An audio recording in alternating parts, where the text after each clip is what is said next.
Bonsoir chers architectes de solutions AWS. Nous sommes à notre deuxième semaine de la phase de codage. Nous avons entamé la phase de codage la semaine passée avec les bases du HTML et nous entamons avec cette nouvelle semaine les bases du CSS. C'est une nouvelle semaine et c'est l'épisode 26. Le temps passe assez vite.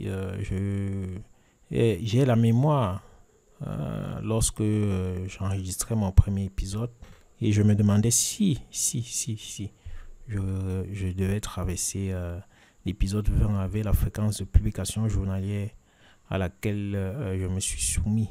Donc, bien évidemment, à l'épisode 26, on est assez heureux et on se dit que les choses vont aller dans le bon sens, même comme cela ne va pas aussi vite par rapport à notre agenda. Je dois rappeler que notre agenda est clair. C'est un cours de préparation à la certification d'architecte de solutions AWS. Et dans la préparation de ce cours, je suis parti du principe que si vous n'avez pas de base solide sur un certain nombre de fondamentaux, vous n'allez pas y arriver. Du moins, vous allez opter beaucoup plus pour la mémorisation. Et c'est l'approche qui est très populaire actuellement sur le net, en jouant sur la mémorisation, je veux dire, non sur la compréhension. Si vous voulez jouer sur la fibre compréhension, c'est très simple. Il faut avoir des fondamentaux. J'ai cité tous ces fondamentaux dans les premiers épisodes.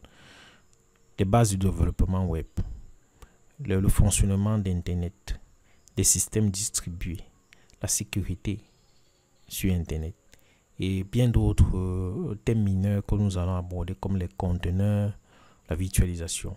Mais pour l'instant, nous sommes dans le développement web. Et cette semaine, nous allons aborder un thème, un sujet qui est apparemment le talon d'Achille de nombreux développeurs de CSS. Et nous allons commencer cet épisode avec les bases du CSS. C'est un épisode qui sera très long pour aujourd'hui. J'espère que je vais faire moins de 45 minutes. C'est un épisode qui sera très long, mais je vous demande de m'accompagner là-dessus. Donc, on va commencer tout de suite. J'ai toujours de la peine à passer au deuxième slide avec mon logiciel Gamma. Alors, le rappel de la semaine passée. La semaine passée, nous avons parcouru ensemble, je l'ai dit, les bases du HTML. Et à l'issue de cette base, nous avons eu un site très simple que je vais ouvrir là avec mon éditeur VS Code. Je vais utiliser la méthode que j'ai utilisée jusqu'ici. Pour ceux qui viennent de joindre le cours, il faut savoir que nous sommes à l'épisode 26 et c'est un cours linéaire. Donc je reprends où j'ai laissé. Donc avec tout ce que nous avons appris la semaine passée à partir du HTML, nous avons fait un site, nous avons pu avoir un site pareil. Et bien évidemment, je le rappelle toujours en début de cours, mon objectif, c'est de vous donner les bases du développement web en tant que futur architecte AWS, pas de faire de vous des développeurs web. Donc nous allons tout simplement à l'essentiel. L'essentiel ne veut pas dire que nous faisons les choses au rabais, mais nous donnons ce qui est nécessaire pour avoir de solides bases en développement web, sans toutefois aller dans des spécificités extrêmement techniques qui relèvent de métier de développeur web. Alors, si on doit revoir tout ce que nous avons abordé la semaine passée, nous avons bien évidemment écrit le code HTML, je l'ai dit, qui nous a permis d'avoir un site pareil. Et si vous avez appliqué ce que nous avons fait, vous aurez quelque chose de pareil, peut-être pas avec mon nom ou ma photo, mais quelque chose de pareil. Et bien évidemment, lorsque vous avez un pareil site internet, il y a un problème. Comme je l'ai dit tantôt, le web serait d'un ennui terrible si tous les sites ressemblaient à cette page. Fort heureusement, vous trouvez sur internet peu de sites qui ressemblent à cette page. Et grâce au CSS, on peut donner un style, comment je peux appeler ça. On peut contrôler exactement l'affichage de chaque élément HTML dans le navigateur et ainsi présenter les documents dans une mise en forme de votre choix. Donc, Le HTML vous donne la structure comme vous avez le contenu, le texte, et le CSS est magnifique parce que ça vous permet de donner une apparence, un style à votre site web. Donc, le style, l'apparence, c'est le CSS. La structure, le contenu, c'est le HTML. Donc, il faut savoir que lorsqu'on dit CSS, c'est une abréviation, comme on le dit avec le HTML, qui veut dire en anglais Cascading Style Sheet. Et si on prend une traduction française, on verra feuille de style en cascade. Et comme je l'ai dit tantôt, c'est utiliser pour styliser et mettre en page des pages web. Mettre en page. Si vous avez fait Word, vous comprenez ce qui veut dire mettre en page. C'est-à-dire modifier la police, la couleur, la taille, l'espacement des contenus, scinder peut-être en 2 colonnes, ajouter des animations, des éléments décoratifs. Lorsque vous êtes dans beaucoup de sites internet que vous parcourez, il y a bien évidemment du CSS. Et qu'est-ce que nous allons apprendre aujourd'hui? Comme c'est un cours, je l'ai dit, assez allégé pour les architectes cloud, nous allons nous concentrer sur les concepts pour que lorsque vous vous retrouvez devant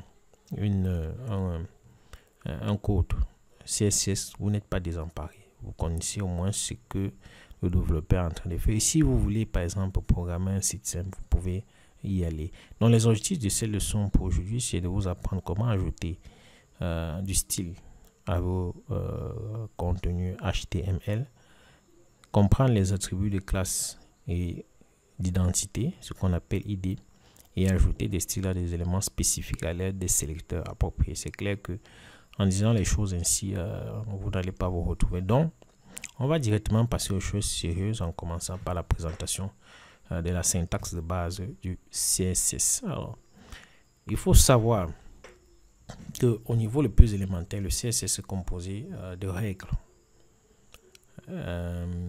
Dit ainsi, cela n'est pas assez intelligible pour un débutant. Alors, les règles sont constituées d'un sélecteur, nous allons aborder cela tout à l'heure, suivi d'une paire d'accolades à l'intérieur desquelles on trouve une liste de déclarations séparées par des points virgules. Chacune de ces déclarations étant constituée d'une paire propriété-valeur. À chaque propriété définie par CSS correspondent différentes valeurs possibles. Bon, dit ainsi, c'est très théorique. On va passer à la pratique, très simplement. Lorsque vous voulez par exemple avoir un titre avec le HTML, vous voulez avoir un titre, vous passez par des balises, c'est-à-dire vous mettez H1 et vous mettez le contenu, votre texte, entre les balises, que ce soit la balise d'ouverture et la balise de fermeture. C'est-à-dire, pour obtenir l'effet escompté, l'effet recherché avec le HTML, vous passez par des balises. Nous avons eu les balises la semaine passée. Que ce soit pour les titres, pour les paragraphes ou pour les listes, que ce soit une liste ordonnée ou non ordonnée, vous passez par des balises. Même un lien, on passe par des balises. Donc, pour obtenir l'effet recherché, on s'appuie, on passe par les balises. Pour le CSS, c'est différent. Ce n'est pas des balises que vous utilisez. Pour le CSS, vous utilisez ce qu'on appelle une règle. Une règle. Et dans l'image que vous voyez ici, vous avez la structure d'une règle. Une règle commence, une règle CSS, parce que c'est exactement ça. Une règle CSS commence par ce qu'on appelle un sélecteur, comme vous le voyez ici. Ceci est encadré, ici c'est un sélecteur. À l'intérieur du sélecteur, vous avez ce qu'on appelle une déclaration. Voici une déclaration. Voilà une autre. Donc, par exemple, ces règles CSS a un sélecteur et 3 déclarations.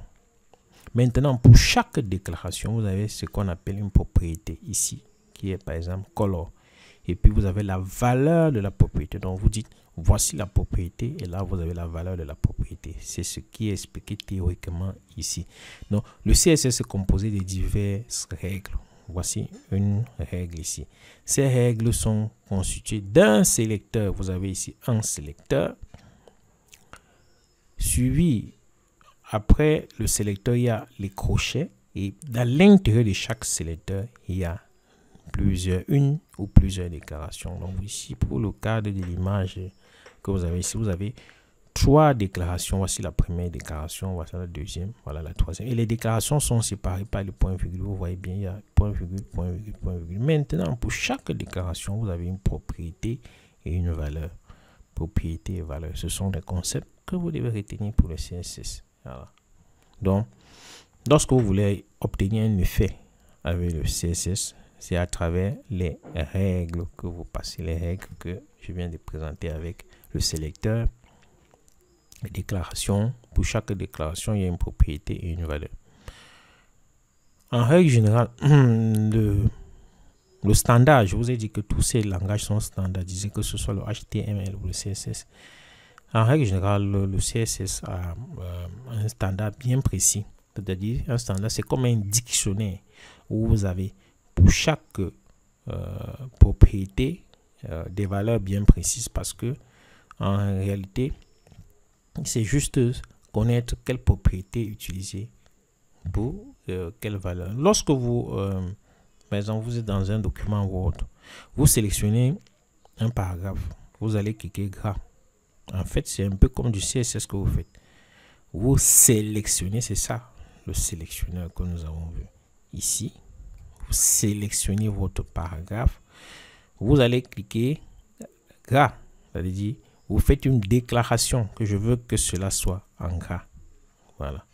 Et vous pouvez mettre aussi une couleur avec votre souris, c'est-à-dire vous allez vous changer la couleur de ce que vous avez sélectionné en disant ok, au lieu de la couleur noire, je prends la couleur rouge. C'est une autre déclaration que vous avez fait sur la même sélection. Donc c'est pareil. Donc le CSS vous offre dans sa standardisation, dans son standard, une liste de propriétés avec des valeurs, une liste de sélecteurs que vous pouvez utiliser. Donc, et bien évidemment, il y a une référence que vous pouvez consulter où vous aurez tout ce que le langage vous offre en termes de fonctionnalité. C'est pour cela que lorsque je vous parlais de l'abstraction, vous vous souvenez, j'ai fait un épisode sur l'abstraction. J'ai dit que l'abstraction est un élément très important dans le développement web. Vous n'avez pas besoin de connaître les détails, vous n'avez pas besoin de connaître comment on en fait pour arriver à cette propriété border color que vous offre CSS. Vous avez juste votre référence et on vous dit, si vous voulez, par exemple pour le cas de border color, c'est pour changer la couleur des bordures. Si vous voulez changer la couleur des bordures, alors utilisez ceci. Vous n'avez pas besoin de connaître qu'est-ce qui se passe en arrière-plan. Vous avez un exemple ici. Par exemple, on vous dit, ok, si vous voulez changer la couleur de la bordure, voici la déclaration que vous devez mettre. Border color red, c'est en anglais. Border color, c'est la propriété, red, c'est la valeur. Donc, lorsque vous mettez red, allez, automatiquement, il change. Si j'efface border color et je mets, par exemple, green. Bon, je vais ici green pour voir. Vous voyez, il change en vert. Donc, voilà un exemple. Il y a une référence, comme j'ai dit, CSS, qui liste toutes les propriétés qui existent pour CSS. Le plus difficile, c'est savoir faire une recherche là-dessus. C'est d'autant plus difficile pour les débutants que vous avez, comme vous le voyez, des tonnes et des tonnes de propriétés avec des valeurs. Mais, comme j'ai dit, ça répond toujours au principe du 20-80. C'est-à-dire 20% des propriétés qui figurent sont utilisées dans 80% des cas. Donc, ce n'est pas parce qu'il y a des centaines de propriétés que vous allez croire que cela sera utile. Il y a quelques propriétés qui sont abondamment utilisées dans la majorité des sites web. Et pour des cas spécifiques, il peut arriver que une propriété intervienne. Dans ce cas, vous devez apprendre à fouiller dans la documentation. Donc, vous avez, comme je l'ai dit, sur MDN, il y a la référence des propriétés et vous avez des liens pour chaque propriété que vous pouvez consulter. Donc, mais c'est juste à titre d'information que je le dis. Donc, nous allons commencer par la pratique en illustrant ce que nous venons de présenter avec notre, bien évidemment, notre fichier. Nous allons essayer en écrivant notre première règle CSS. Et pour le faire, nous allons créer un nouveau fichier de la même façon que nous avons créé un fichier HTML pour écrire notre code HTML. Nous allons créer un fichier nommé style.css dans le même dossier. Voilà, le dossier prépare web dev. Nous allons créer un nouveau fichier. J'avais déjà créé le fichier. Qu'est-ce qui se passe? Normalement, je devais. Voilà donc les aléas de la préparation du cours. Je vais effacer pour le refaire pour que vous puissiez avoir une idée là-dessus. Donc, je vais créer le fichier style que je vais appeler .css. Voilà. Le fichier était en tout cas vide. Sûrement, je l'ai créé en préparation de ce cours. Donc, je vais écrire et à l'intérieur du fichier, nous allons insérer notre première règle. La première règle, il faut un sélecteur. Pour l'instant, je sais que vous n'allez pas comprendre ce que je suis en train de faire, mais allons-y ensemble. Je mets les deux crochets. Oh, j'ai choisi le mauvais. Ouais. C'est pas possible, je n'arrive plus à me rappeler du crochet. Non, j'ai choisi le mauvais. Voilà. C'est parce que mon clavier est déjà bien entamé. Et le clavier de substitution que j'utilise, je l'ai laissé dans mon lieu de travail. Bien évidemment, avec ce clavier, ça va être très difficile. Mais on va s'en sortir. Ce sont les aléas de l'enregistrement. Alors, on a bien dit dans une règle CSS commence par un sélecteur. Voilà mon sélecteur que j'ai mis. Et après l'accolage, je dois mettre ce qu'on appelle une déclaration. La déclaration commence par quoi? La déclaration commence par une propriété. Je vais prendre une propriété color. Ce n'est pas une propriété prise au hasard. Si vous allez dans la référence CSS que j'ai abordée tout à l'heure, je vais aller à l'historique. Vous verrez que cette propriété, bien évidemment, existe. Allons assez. Vous allez voir qu'il y a une propriété color. Elle ne vient pas de mon esprit. Voici la propriété color. Ici, vous cliquez, vous verrez ce que propose la propriété color. L'avantage dans la référence, c'est que vous avez des exemples interactifs que vous pouvez modifier comme vous le voyez ici. Là, vous pouvez bien évidemment faire vos petites expériences là-dessus. Donc, dans la propriété color, je vais choisir une couleur. La propriété color vous permet de définir la couleur pour un élément que vous avez sélectionné grâce au sélectionneur. Propriété color, je vais mettre blue, la couleur bleue. Ce qui est bien avec VS Code, c'est que lorsque vous mettez cela, bien évidemment, vous voyez que il y a une petite icône qui apparaît pour vous permettre de voir comment les choses se passent. Vous voyez bien comment notre page se présente. Alors, on va aller enregistrer. Ici, j'actualise. Vous allez voir quelque chose. Si j'actualise, vous verrez que rien ne se passe. Alors, pourquoi rien ne se passe? Rien ne se passe. Pourquoi rien ne se passe? Très simple. Si vous revenez au cours, il y a quelque chose qui va se passer. Je vais revenir dans ma page home page. Je sais que pour l'instant, vous n'allez pas comprendre ce que je suis en train de faire, mais prenez votre mal en patience. Vous venez à home page, vous mettez link. Je vais expliquer pourquoi je mets link. C'est une balise à fermeture automatique. Et là, dans link, il y a deux attributs qui apparaissent. Il y a l'attribut rel avec la valeur style sheet et l'attribut href. Et dans l'attribut, je vais mettre, voilà, je vais indiquer le fichier CSS. J'enregistre. Ici, je vais dans ma page CSS, j'actualise. Qu'est-ce qui se passe? Oui, bien, la couleur du texte est passée de noir à bleu. Bleu comme dans ce fichier style.css. Alors, qu'est-ce qui s'est passé? Nous allons aller donc là-dessus et aller en détail. Alors, qu'est-ce qui s'est passé? Nous passons à la phase suivante. la phase suivante, c'est comment ajouter du CSS au HTML. Je dois préciser avant de passer à cette phase que ce que je viens de faire, je vais l'expliquer, mais je l'illustrerai juste à travers cette présentation. Comment est-ce qu'on écrit une règle CSS? Il y a un sélecteur, vous voyez bien, sélecteur, je l'ai nommé H1.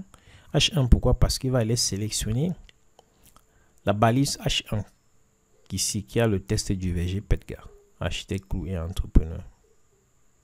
Il va sélectionner cela et il va appliquer la déclaration que j'ai mise à l'intérieur. Une déclaration nommée avec comme propriété color, couleur, et comme valeur blue. Donc il a changé. Si je mets même green là, vous verrez, j'enregistre. Vous allez voir que le titre va passer en vert.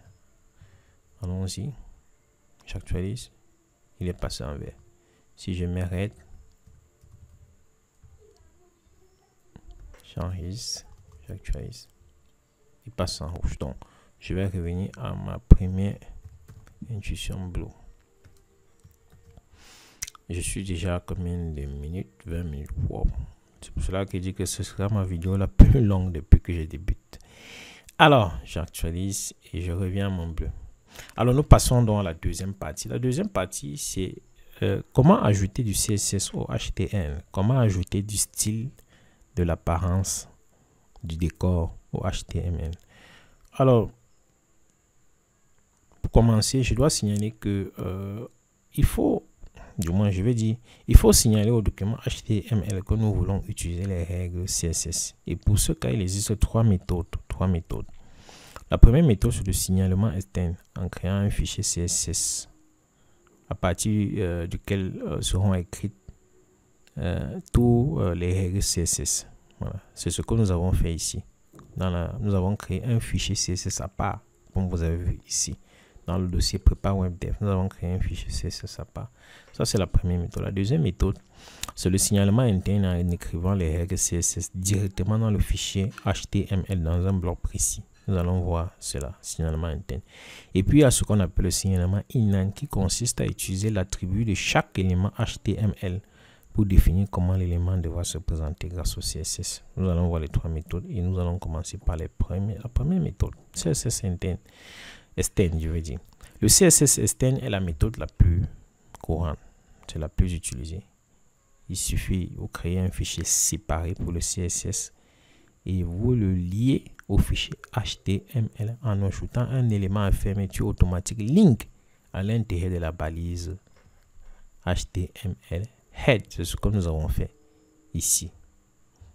Donc il y a deux étapes pour créer un fichier CSS externe, c'est ce que nous avons fait ici.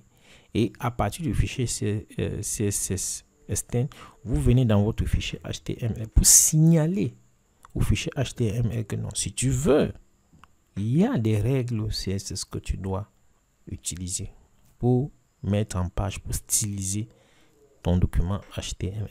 Et pour signaler au fichier HTML qu'il y a des règles CSS, vous venez dans la balise head. Vous créez une balise. À l'intérieur de la balise head, vous ajoutez une balise link, une balise à fermeture automatique, comme vous voyez. Il n'y a pas de balise d'ouverture, de balise de fermeture. Il y a juste une balise à fermeture automatique. Et à l'intérieur de la balise, vous indiquez à partir de l'attribut href où est-ce que votre fichier CSS se trouve. Comme cela se trouve dans le même répertoire, bien évidemment. C'est très simple, vous mettez juste le nom du fichier avec l'extension. Si cela se trouvait dans un autre répertoire, nous le verrons quand on va avancer, comment on gère ce cas bien spécifique. Alors, l'attribut rel veut dire style sheet, ça veut dire c'est une feuille de style. Donc, automatiquement, c'est un nom standardisé. Il n'y a rien à ajouter là-dessus. Toutes les liaisons de fichiers CSS auront toujours comme attribut pour rel la valeur style sheet. Donc, bien évidemment, et c'est ce que je précise ici à la suite de ce texte. L'attribut href est l'emplacement du fichier CSS, soit une URL absolue, c'est une adresse absolue, soit une adresse relative à l'emplacement du fichier. C'est l'adresse relative que nous avons utilisée ici. Voilà, ces concepts, nous allons y revenir. Donc, l'attribut rel est obligatoire et spécifie la relation entre le fichier HTML et le fichier lié. Voilà. Mais pour le cas précis, retenez juste qu'on a style sheet pour ce cas bien précis. Et pour tous vos fichiers CSS que vous aurez à lier à votre HTML, vous aurez tout style sheet comme valeur de l'attribut rel qui est obligatoire. Un petit verre d'eau. Donc, voilà donc comment ça se passe. Et puis, ensuite, à l'intérieur du fichier CSS nouvellement créé, on a défini le sélecteur H1. Nous allons voir ce qui veut dire le sélecteur tout à l'heure. Et voilà. Et dans le sélecteur, on a défini notre déclaration. Notre déclaration avec comme propriété color et comme valeur blue pour changer la couleur de notre titre en bleu. Nous allons essayer d'ajouter une autre déclaration dans notre texte, une autre déclaration dans notre fichier CSS. On va ajouter ce qu'on appelle une propriété qu'on appelle background color pour changer la couleur d'arrière-plan, et nous allons prendre la couleur orange. J'enregistre et je vais tranquillement actualise et vous voyez que j'ai la couleur orange. Alors, quels sont les avantages de cette méthode? C'est très simple. Il faut savoir que cette méthode permet de séparer le fichier HTML et le fichier CSS, ce qui réduit la taille du fichier HTML et rend les choses beaucoup plus simples. Et ce qui est aussi bien lorsque vous voulez modifier l'apparence de votre site, le style de votre site, vous devez aller à un seul endroit, ce qui est très pratique pour les sites qui sont très lourds avec beaucoup de pages. Il faut noter que la dénomination que j'ai prise en mettant style.css, vous allez rencontrer cela dans beaucoup de sites. C'est une convention, ce n'est pas une obligation. Vous pouvez choisir le nom que vous voulez, mais par convention, beaucoup de développeurs nomment leur fichier ainsi. Voilà. Donc maintenant nous allons passer à la deuxième méthode d'ajout du CSS au HTML, qui est le CSS interne. Alors ce qu'il faut savoir dans cette deuxième méthode, c'est que dans cette deuxième méthode, vous ne créez pas de fichier externe. Vous allez dans le fichier HTML et vous ajoutez directement le code CSS, les règles CSS dans votre fichier HTML. Et la spécification dit que pour ajouter cela, on l'ajoute dans la balise head. On l'ajoute dans la balise, à l'intérieur de la balise head. Vous créez ce qu'on appelle une balise style auquel vous allez ajouter vos règles CSS. Donc on va illustrer cela. Ici, allons dans notre fichier homepage. Quand vous utilisez bien évidemment la règle du CSS interne pour ajouter le CSS à votre fichier HTML, lorsque vous utilisez le signalement interne, comme j'ai dit, vous n'avez plus besoin de ce fichier ligne là, parce que ce fichier ligne là est fait pour indiquer au HTML où se trouve le fichier CSS. Mais comme dans le cas précis, on va ajouter le CSS directement au fichier HTML, on n'a plus besoin, donc je vais commenter cela pour enlever le lien. C'est-à-dire j'annule, je pouvais enlever mais je préfère commenter pour illustrer comment on ajoute le CSS interne. C'est très simple. Lorsque j'ai commenté cela, si je vais dans ma page actualise, vous allez voir, je n'ai pas enregistré, c'est pour cela que ça n'a pas pris. J'actualise et vous voyez que notre page revient comme avant. Donc je vais avoir le même effet en ajoutant bien évidemment le CSS interne. Ici vous allez dans votre balise head, vous voyez ici je suis dans la balise head, vous cliquez style, c'est une balise pour ajouter, et dans style vous mettez bien évidemment votre code CSS. C'est le même code que vous allez mettre. Mettez H1, vous ouvrez. Oh, c'est pas possible. recevez votre balise et là, mettez color blue, point virgule, et là vous mettez background color et vous mettez orange. Même chose. Donc c'est le même code que nous avons, la même règle CSS, mais à l'intérieur de la balise style. La balise style qui est aussi imbriquée dans la balise head. Et si je vais dans ma page, je actualise, vous verrez qu'on revient toujours à la même chose. Donc, bien évidemment, voilà la méthode. C'est une méthode qui peut être utile pour ajouter des styles uniques à une seule page d'un site web, mais elle ne sépare pas les choses comme la méthode externe. Et selon le nombre de règles de déclaration, le fichier HTML peut devenir assez volumineux. Imaginons que ce n'est pas seulement HTML que vous voulez ajouter des effets ou des règles CSS. Peut-être vous avez un lourd fichier. Si vous voulez ajouter, cela va rendre votre fichier extrêmement lourd, comme vous le voyez à l'instant précis. Donc ça, c'est pour la méthode interne. Et puis il y a une dernière méthode d'ajout de CSS au fichier HTML qu'on appelle inline. Je vais enlever ceci pour revenir à notre fichier de départ. J'annule les commentaires, j'enregistre et j'ai le même effet ici. Magnifique. Maintenant on passe à la troisième méthode, la méthode du CSS inline.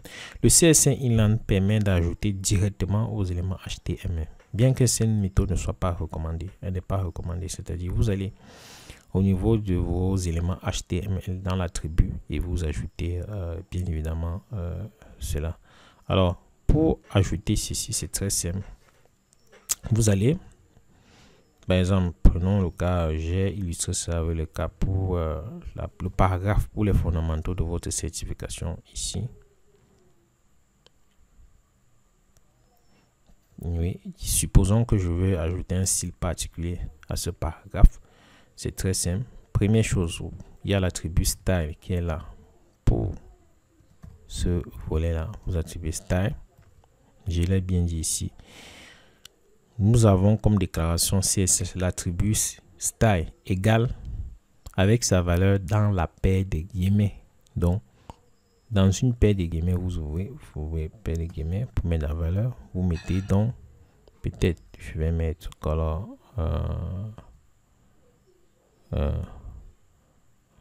disons couleur orange pour le texte et je mets point virgule et background color, je vais mettre une couleur d'arrière-plan pour le texte et je mets disons white. Donc je vais mettre du rouge sur du blanc. Voilà, ça c'est un exemple. Voilà. Mais pour le cas que j'ai mis ici, j'ai plutôt mis une couleur blanche pour le texte et une couleur noire pour donc c'est à vous. Ce n'est pas ici. Vous actualisez, vous voyez bien que la couleur de mon texte est orange. Donc je vais donc changer pour que le background color apparaisse, parce que j'ai mis là, je vais mettre white ici et là je vais mettre black, que ça soit plus explicite. Si j'actualise, voilà, vous voyez que bien évidemment la couleur du texte est en blanc comme je l'ai spécifié et la couleur d'arrière-plan est en noir. Donc voilà donc bien évidemment comment on ajoute directement dans l'élément les règles CSS ou les déclarations CSS. Bien évidemment, si vous avez besoin d'ajouter un style unique pour un seul élément, cette méthode peut très bien fonctionner, mais en règle générale, ce n'est pas une méthode recommandée. Jamais. Elle n'est jamais recommandée, parce que s'il faut que pour chaque élément vous alliez insérer un style, ça va devenir très lourd et à la longue, puisque pour chaque élément vous devez faire la même chose, vous allez passer votre temps à copier-coller à gauche à droite. Et s'il arrive qu'il faut modifier peut-être un stylo ou une présentation, cela devient extrêmement difficile et lourd, parce qu'il faut repérer dans tous les éléments ce que vous avez copié-collé. Ce n'est pas souvent évident. Voilà. Donc comme je l'ai dit plus haut, le CSS est constitué de plusieurs règles qu'il faut appliquer sur des éléments. Donc, nous allons continuer très rapidement. Je pense que je suis déjà à 35 minutes. Donc, je pense que le reste, il va aller au pas de course. Et je vais mettre en lien ce slide de présentation pour que vous puissiez consulter le livre si vous voulez plus de détails. Ce que je vais dire, c'est que je vais aller plus loin parce qu'on va embrayer sur un élément très fondamental qui est les sélecteurs. Les sélecteurs que vous avez déjà vu, puisque lorsque j'ai présenté la règle CSS, si j'ai utilisé le sélecteur H1, c'est quoi donc les sélecteurs? Les sélecteurs font simplement référence aux éléments HTML auxquels s'appliquent les règles CSS. Tout simplement. Ils sont ce qui est réellement sélectionné pour chaque règle. Vous avez vu dans le cas précis, j'ai pris comme sélecteur H1 et c'est aller sélectionner l'élément HTML H1 ici. C'est cet élément que ça a sélectionné pour appliquer les déclarations que j'ai mis. Pour appliquer quelle déclaration? Pour appliquer la première déclaration couleur bleue, c'est-à-dire va me sélectionner cet élément, applique-le la couleur bleue et applique-lui l'arrière-plan orange. C'est tout simplement ce qu'il a fait. Il est allé, il a sélectionné, il a appliqué la couleur bleue et il a appliqué l'arrière-plan. Donc, pour chaque élément de votre HTML, il faut savoir comment les sélectionner. C'est donc ce que nous allons aborder dans la suite. Et il faut savoir que on ne peut pas couvrir tous les sélecteurs qui sont disponibles pour le cadre du CSS. On va essayer d'aborder les plus courants en les suivant et puis par la pratique, vous allez, on va apprendre ensemble quels sont les sélecteurs. Le premier sélecteur que le HTML vous fournit, c'est ce qu'on appelle le sélecteur universel. Je vais dire le CSS vous fournit. Le sélecteur universel permet de, comme son nom l'indique, de sélectionner tous les éléments. Si j'applique cela, ici, là, je vais copier et coller. Si je copie ce sélecteur, je vais dans ma page. Supposons que je l'applique ici. Qu'est-ce que j'obtiens? Vous allez voir, si je vais dans ma page, j'actualise. Tout est passé en vert. Donc, j'ai dit tous les éléments, passe-le en vert. C'est ça le sélecteur universel. C'est vrai qu'il y a des éléments qui n'ont pas passé en vert. On va aborder cela bien plus tard. Le sélecteur universel permet de sélectionner tous les éléments et d'appliquer la règle CSS définie. On a ce qu'on appelle le sélecteur de type. C'est ce qu'on a utilisé tout à l'heure, le H1, qui sélectionne un élément bien précis. Par exemple, pour le cas d'espèce ici, vous avez par exemple ici li, qui veut dire liste. Il veut dire pour tous les éléments de liste, il faut les mettre en couleur rouge. Donc, je vais appliquer cela ici pour que vous puissiez voir. J'enlève d'abord la première opération que j'ai faite et j'illustre ça, ce qu'on appelle le sélecteur d'éléments ou sélecteur de type. Et si je vais ici là, vous voyez bien, tout est passé en rouge, que ce soit tous les listes sont passées en rouge, que ce soit la liste ordonnée. Donc il va juste, c'est très simple, il va juste dans le HTML, il regarde quels sont les éléments qui ont la balise LI, comme vous voyez ici. Il repère ces éléments, voilà tous les éléments qui ont la balise LI. Et il applique la déclaration que vous lui avez donnée, c'est-à-dire couleur rouge. Donc, tu me sélectionnes tous les éléments de type LI liste et tu leur appliques la couleur rouge. Très simple. Mais cette simplicité est assez déroutante lorsqu'on va continuer à l'aborder. Le troisième sélecteur, c'est ce qu'on appelle les sélecteurs de classe.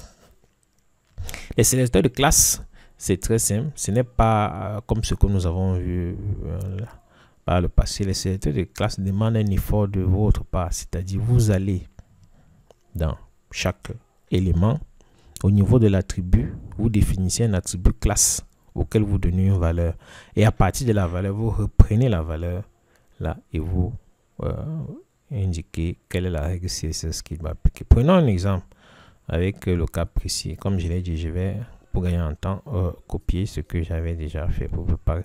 Prenons un exemple. Allons dans notre fichier homepage.html. Nous allons dans ce fichier. À la fin, nous allons inclure un texte que nous allons appeler site web à ne pas reproduire. Et si on actualise, on verra bien qu'il y a bien un texte site web à ne pas reproduire. Je vais enlever le sélecteur des listes que j'ai mis tout à l'heure. Je vais l'enregistrer et je vais enlever pour revenir à mon site de départ. Voilà. Et vous verrez bien qu'il y a un texte ici, site web à ne pas reproduire, que j'ai ajouté. Qu'est-ce que je fais? Et chose intéressante, j'ai ajouté une classe là-dessus, comme vous voyez là. Je l'ai déjà ajouté un attribut classe dans cet élément classe que j'ai appelé alert test. Maintenant, je peux aller sélectionner cette classe. Comment on sélectionne ces classes? Pour que le CSS sache, ou le navigateur sache que vous avez sélectionné la classe, vous prenez le nom de la classe précédé par le point en clair. Vous allez dans votre fichier style.css, vous mentionnez le nom qui a été défini pour la classe ici. Vous avez défini le nom alert text, mais vous la précédez du point. Ce point-ci indique au CSS que c'est une classe. Ça le permet, lorsqu'il doit appliquer la règle, d'aller fouiller dans votre fichier HTML l'attribut classe qui a pour valeur alert text. Donc quand il fouille avec le point, quand il voit le point, il sait directement que c'est une classe. Et il cherche tous les éléments HTML qui ont dans leur attribut une propriété classe. Et il cherche pour la valeur de l'attribut, il cherche ce qui est nommé alert text. Donc c'est ce qui est ici. Et il applique la règle que vous avez définie à l'élément HTML qui est à cette classe. Et si vous allez voir que si j'actualise, vous voyez que cela est passé en rouge, bien évidemment. Donc, on a des sélecteurs de classe. Et pour les sélecteurs de classe, c'est vous-même qui devez définir un attribut classe que vous ajoutez aux éléments HTML et que vous les stylisez. L'avantage en utilisant l'attribut classe, c'est que vous pouvez utiliser le même attribut sur plusieurs éléments. Donc, comme dans le cas précis, je peux prendre cet attribut et aller l'appliquer. Disons ici, je suis présent sur les réseaux sociaux. Je peux l'appliquer partout où je l'applique. La règle est aussi appliquée. Je suis présent, si j'actualise, vous voyez que je suis présent sur les réseaux sociaux et passé en rouge. Bien évidemment, c'est ça l'intérêt de la public là. Et vous pouvez attribuer plusieurs classes à un seul élément. Donc ce n'est pas parce que vous avez ceci et ceci que vous ne pouvez pas. Je peux attribuer plusieurs classes. Je peux attribuer plusieurs classes à un seul élément HTML. Voilà. Donc j'aurais pu dire classe alert, texte, CV alert et tout ça, définir plusieurs valeurs pour la classe et puis aller dans mon fichier CSS et définir aussi mes règles. Je sais que ça peut être difficile dès le départ, mais allons-y avec la pratique, on va s'améliorer. Alors, il y a ce qu'on appelle le sélecteur d'identité qui est pareil avec le sélecteur de classe. Parce que lorsque vous faites un sélecteur d'identité, vous allez tout simplement à la place de classe, vous mettez ID. Prenons le cas de la liste système distribué. Je vais ajouter une identité là-dessus. Ici, je vais aller dans système distribué. J'ajoute un attribut ID avec pour valeur fondamentale. Maintenant, si je veux faire un style précis pour ceci, je vais aller dans mon CSS et ici je vais définir. La différence entre l'attribut de classe et l'attribut d'identité, c'est que pour l'attribut de classe, vous le faites précéder le point avant d'indiquer le nom de l'attribut, la valeur de l'attribut. Pour ce qui est de l'identité, vous la précédez avec ce qu'on appelle le hashtag suivi du nom. Par exemple, pour ce qui est de l'identité, j'ai défini comme couleur d'arrière-plan la couleur jaune. Si j'enregistre, je vais enregistrer et vous allez voir. Si j'actualise, vous voyez que ce texte est passé en termes de couleur d'arrière-plan en jaune parce que j'ai défini dans le fichier HTML un attribut ID avec pour valeur fondamentale. Je suis venu dans mon fichier CSS et j'ai commencé par mettre d'abord le hashtag avant de mettre la valeur de l'attribut ID. Quand je mets hashtag, le CSS, c'est que c'est un attribut d'identité qu'il doit rechercher dans le fichier HTML. Il va y rechercher, il retrouve là et il applique la couleur bien définie. Donc, voilà pour ce qui concerne le sélecteur d'identité. Le sélecteur d'identité est différent du sélecteur de classe dans la mesure où on n'utilise qu'une seule fois. Vous ne pouvez pas l'utiliser plusieurs fois comme le sélecteur de classe. Donc, c'est ce qui est précisé ici. La principale différence entre les classes et les identifiants est qu'un élément ne peut avoir qu'un seul identifiant. Vous ne pouvez pas répéter cela dans plusieurs éléments de votre fichier ou votre document HTML. Maintenant, je suis déjà à près de 45 minutes. On a ce qu'on appelle les sélecteurs de regroupement. Là, on entre dans le fond des choses. Les sélecteurs de regroupement, c'est tout simplement lorsque vous voulez sélectionner deux groupes d'éléments. C'est des choses qui arrivent. Et il peut arriver que, par exemple, vous définissiez, par exemple, pour ce qui est de ce cas, vous définissiez une classe avec des déclarations CSS. Comme vous voyez, c'est la classe red a une déclaration CSS color white et une autre déclaration. Donc, vous vous retrouvez avec pour deux règles CSS. Ils ont des déclarations communes. Par exemple, ici, la toute première règle a deux déclarations communes avec la deuxième règle. Ils ont les déclarations communes. Pour éviter la répétition, vous pouvez utiliser ce qu'on appelle un sélecteur de regroupement parce qu'ils ont deux déclarations identiques. Vous pouvez les regrouper ainsi en mettant juste la virgule de séparation et en listant les déclarations identiques qu'elles ont. Donc, nos sélecteurs et les points partagent les déclarations color white et black color, mais ont par ailleurs leur propre déclaration unique. Pour réduire la répétition, nous pouvons regrouper ces deux sélecteurs sous forme de listes séparées par des virgules. Donc voilà, c'est ça qu'on appelle un sélecteur de regroupement. Donc vous avez regroupé ce qu'ils partagent ensemble en un seul sélecteur ici. Ça, c'est pour des cas très avancés. Donc on va passer là-dessus. Nous avons ce qu'on appelle le chaînage des sélecteurs. Le chaînage des sélecteurs est assez compliqué. Le chaînage des sélecteurs est assez compliqué. Le chaînage des sélecteurs, tout simplement, consiste à enchaîner sous forme de liste sans aucune séparation.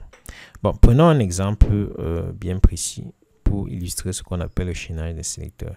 J'ai par exemple ce fichier. Je vais le copier.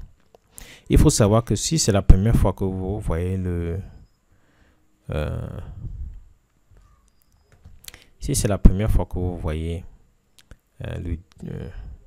la balise div, il faut savoir que la balise div, je ne l'ai pas abordée parce qu'elle n'a aucune signification sémantique. La balise div, c'est comme un conteneur. Elle est juste utilisée pour séparer. C'est ce que je précise dans ce texte. Div est un élément HTML que vous allez rencontrer dans plusieurs exemples sur le web. C'est simplement un élément utilisé pour regrouper d'autres éléments dans le cadre d'une approche modulaire comme nous avons vu par le passé. Et par exemple, pour l'approche modulaire, pour une page web, vous pouvez avoir l'entête, le corps et le pied de page. Bon, pour éviter de disperser les éléments sans qu'on ne sache quels sont les éléments qui relèvent de l'entête, quels sont les éléments qui relèvent du corps du site, quels sont les éléments qui relèvent du pied de page. Parfois, on regroupe tous les éléments d'un même groupe avec la balise div, mais qui n'a aucune... c'est comme un conteneur, mais ça n'a pas de valeur sémantique, comme par exemple la balise P qui signifie paragraphe. Mais je l'ai dit, lorsqu'on va aborder le HTML sémantique, vous verrez que c'est une balise qui est de moins en moins utilisée, sauf par les amateurs. Donc, on va revenir sur ce point quand on va aborder le HTML sémantique. Donc, prenons un exemple, par exemple, avec ce fichier HTML qui a div. Le premier div a une classe subsection et header. Donc, en fait, il y a deux classes et l'autre a aussi deux classes. Et je vais essayer d'actualiser pour que vous puissiez voir comment les choses se présentent. Voilà comment les choses se présentent. Dernière note publiée. Bon, allons-y. Qu'est-ce qui se passe maintenant? Nous avons donc deux éléments avec la classe subsection. Vous voyez bien, voici ça. Voici subsection. Mais qui ont chacun des styles uniques. Donc,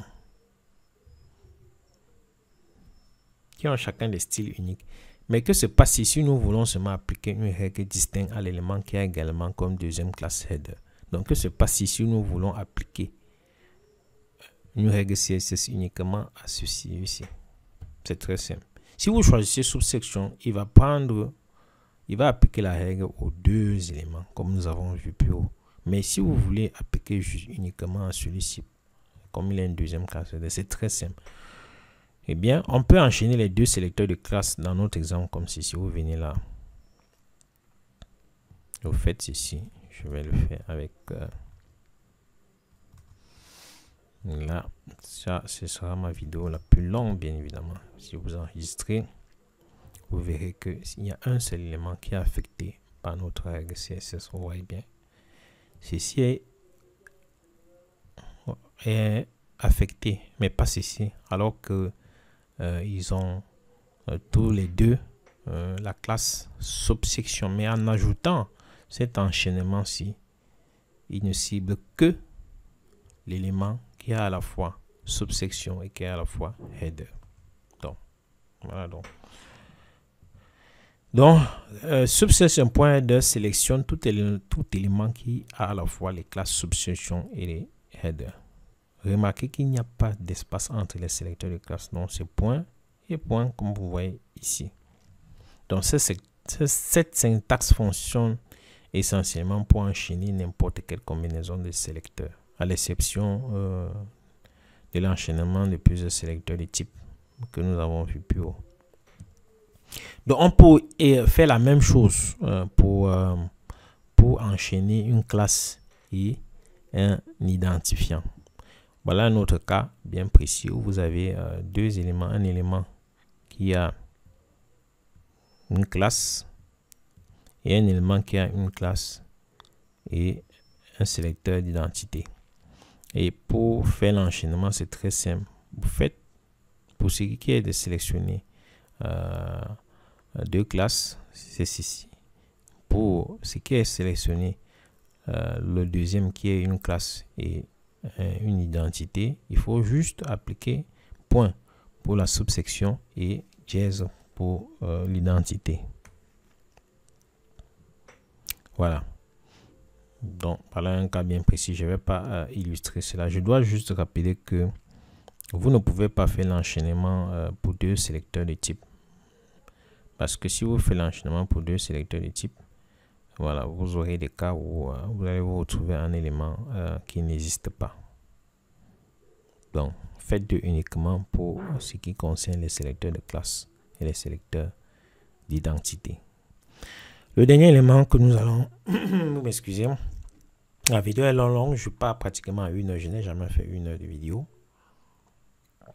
Le dernier élément que je vais aborder, cela prouve que le CSS évidemment n'est pas facile, c'est le combinateur descendant. Il y a 4 types de combinateurs, mais nous allons aborder pour cette vidéo uniquement le combinateur descendant. Le combinateur descendant ne fera que sélectionner les éléments qui correspondent au dernier sélecteur s'ils ont également un ancêtre parent, grand-parent qui correspond au sélecteur précédent.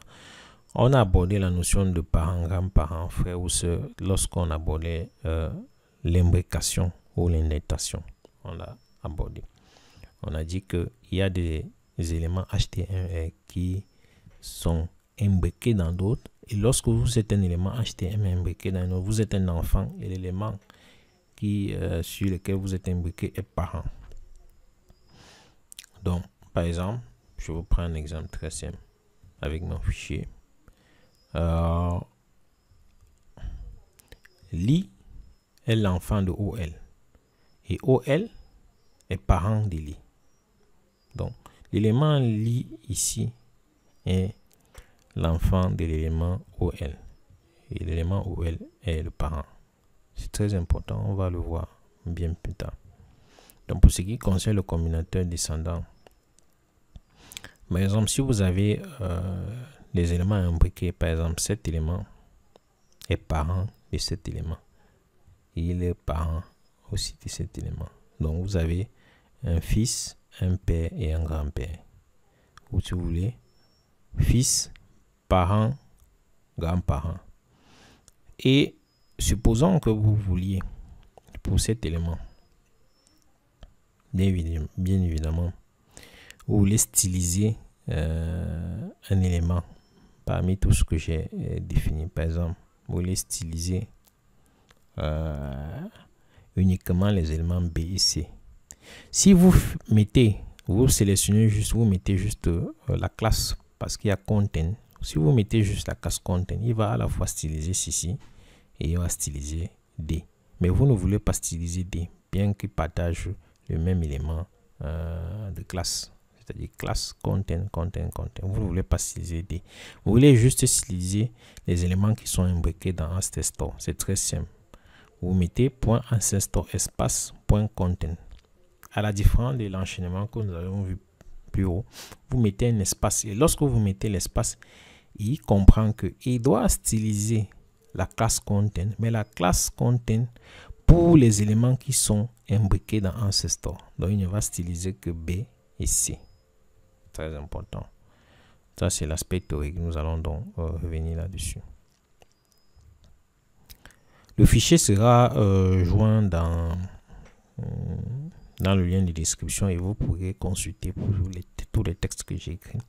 Alors, je vais clôturer cela en balayant rapidement les propriétés que vous pouvez régulièrement utiliser lorsque vous allez commencer à écrire vos codes CSS. La première propriété qu'on utilise le plus souvent, c'est les couleurs de fond. Et pour utiliser la couleur, le CSS a prévu une propriété bien précise qu'on appelle color. Et la couleur de fond, la couleur d'arrière-plan, c'est background color que j'ai utilisé plus haut. Le deuxième élément que vous allez beaucoup plus utiliser, c'est les éléments liés à la typographie. Par exemple, lorsque vous saisissez votre texte à Word, vous avez le choix des polices. Vous pouvez prendre par exemple Time New Roman, Arial ou Calibré. Et bien avec le CSS, c'est pareil. Pour définir les polices, vous utilisez la propriété Font Family. Je vais revenir là-dessus pour le cas des propriétés. Et vous définissez aussi l'alignement du texte. Si le texte doit être bien évidemment centré, s'il doit aller à gauche, s'il doit aller à droite. Vous définissez la taille des polices avec la propriété Font Size. Et vous définissez ce qu'on appelle le gras du texte. Si vous mettez le texte en gras, c'est un type de gras avec la propriété Font Weight. Et puis vous définissez l'alignement du texte avec la propriété texte en ligne. Comme je l'ai dit, lorsqu'on a vu la référence CSS, vous avez vu qu'il y a énormément de références. Mais les développeurs ont des petites astuces lorsqu'ils veulent commencer à mettre en page ou styliser les éléments HTML. Ils ont des propriétés pour lesquelles ils utilisent régulièrement. Donc, j'ai présenté quelques-unes.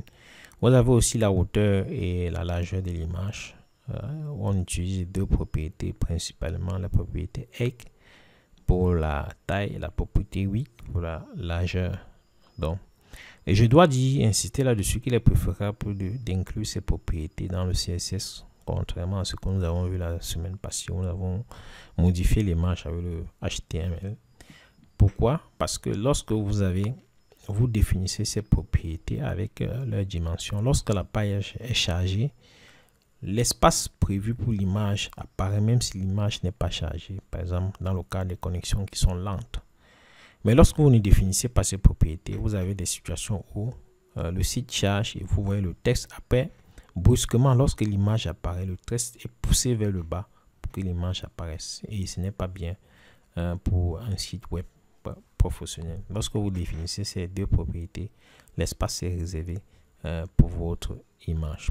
Alors, ce qu'on peut conclure au regard de tout ce qu'on a abordé jusqu'ici à travers cette page que vous avez vue, ce qu'on peut conclure, on a abordé la règle CSS, on a abordé bien évidemment les sélecteurs, les déclarations, et vous avez vu des multiples sélecteurs que le CSS vous propose. Mais ce n'est pas tout. Le CSS est vaste, il y a beaucoup de sources. Tout ce que je peux faire, c'est tout simplement vous recommander des sources. Bien évidemment, bon, je signale juste le standard à titre indicatif. Mais dans le fond, je ne pense pas que pour vos débuts, vous aurez besoin de lire le standard qui en réalité écrit beaucoup plus pour les éditeurs des navigateurs site web. Le langage est assez aride. Vous pouvez prendre par exemple cette source de Google qui a réuni un groupe d'experts bien qualifiés et qui vous offre la possibilité de prendre ce cours qui est assez complet et bien détaillé, qui peut vous accompagner. Vous avez la référence, c'est ce que j'ai parlé tout à l'heure. Vous avez bien évidemment une autre référence qui est beaucoup plus visuelle, que je recommande aussi pour les débutants, que vous pouvez voir à l'instant. J'ai cliqué et cela va s'ouvrir. Et dans cette référence, vous avez les propriétés qui sont définies. Pour chaque élément, il y a par exemple, on a vu, par exemple, prenons la propriété border color que j'ai abordé. Ce qui est bien, pour chaque propriété, il y a un exemple avec le rendu visuel. Donc, c'est l'une des magnifiques ressources que vous pouvez utiliser aussi. Très agréable. Vous avez le parcours développeur web que j'ai abordé dès le départ de cette phase de codage avec le CSS. Il y a un cours sur le CSS que vous pouvez survoler. Et puis vous avez voilà le Bootcamp Modern Project sur lequel je m'appuie pour faire mes contenus. J'ai recommandé cela dès le départ. Et voilà.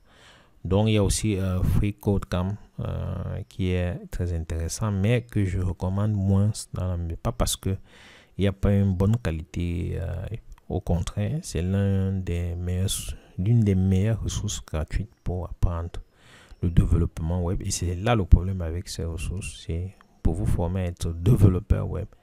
Je ne la recommande pas, bien évidemment, parce que je l'ai dit, le curriculum doit être allégé pour un architecte de solutions AWS. C'est pour cela que ma recommandation va toujours vers Hodinkee, de mon point de vue, un curriculum assez allégé pour un architecte de solutions. Voilà pour les recommandations que je peux vous faire. La vidéo a été longue. Je sais qu'il y a des endroits où je me suis embrouillé. Je vais mettre le slide actuel dans la description de la vidéo pour vous amener à revoir ce que j'ai peut-être omis et peut-être aussi pratiqué en même temps parce qu'il y a bien évidemment des copies de code que j'ai inscrit là-dessus. Donc tout ce que je peux dire en conclusion, c'est que le CSS c'est une affaire de règles qu'on applique aux éléments HTML et grâce au sélecteur. Nous avons parcouru les différents sélecteurs et c'est cela qui permet de donner une touche, un style aux éléments HTML et conséquemment à vos pages web. Donc nous allons revenir dans la vidéo prochaine pour aborder un concept qui est très important avec le CSS, ce qu'on appelle la cascade. Comme je l'ai dit en début de vidéo, ce ne sont que des bases que nous vous donnons. Et si vous avez des soucis, vous pouvez laisser un commentaire et cela va me permettre d'améliorer la vidéo, bien évidemment. Merci, on se retrouve demain.